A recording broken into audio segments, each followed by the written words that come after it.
ఇటీవల air bus star లైనర్లో ఏర్పడినటువంటి సాంకేతిక లోపంతో స్పేస్లోకి వెళ్ళినటువంటి వ్యోమగాములు సునీత విలియమ్స్, విల్మోర్ అక్కడే ఇరుక్కుపోవటం, స్టార్ లైనర్ మాత్రం ఒంటరిగా భూమి మీదకి తిరిగి వచ్చినటువంటి ఘటన అందరికీ తెలిసిందే. అయితే ఇటీవల వచ్చేటువంటి 1-2 నెలల్లో అమెరికా ఎన్నికలు ఉన్నటువంటి నేపథ్యంలో వారు వచ్చే ఏడాది వరకు భూమి మీదకు తిరిగి వచ్చేటువంటి అవకాశం లేనటువంటి నేపథ్యంలో వారు స్పేస్ నుంచే తమ ఓటు హక్కుని వినియోగించుకోబోతున్నారు అనేది ప్రస్తుతం మనకున్నటువంటి సమాచారం. దీనికి సంబంధించినటువంటి అంశాలనే సునీత విలియమ్స్, విల్మోర్ ప్రకటించడం జరిగింది.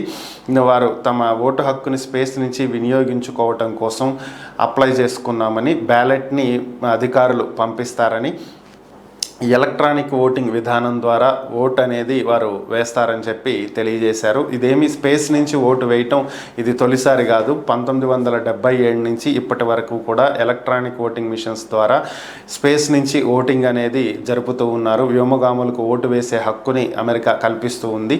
సో అప్పటి నుంచి ఇది కొంచెం క్లిష్టతరమైనటువంటి ప్రక్రియ అయినప్పటికీ కూడా నాసా దీన్ని కంటిన్యూ చేస్తూనే ఉన్నటువంటి పరిస్థితి.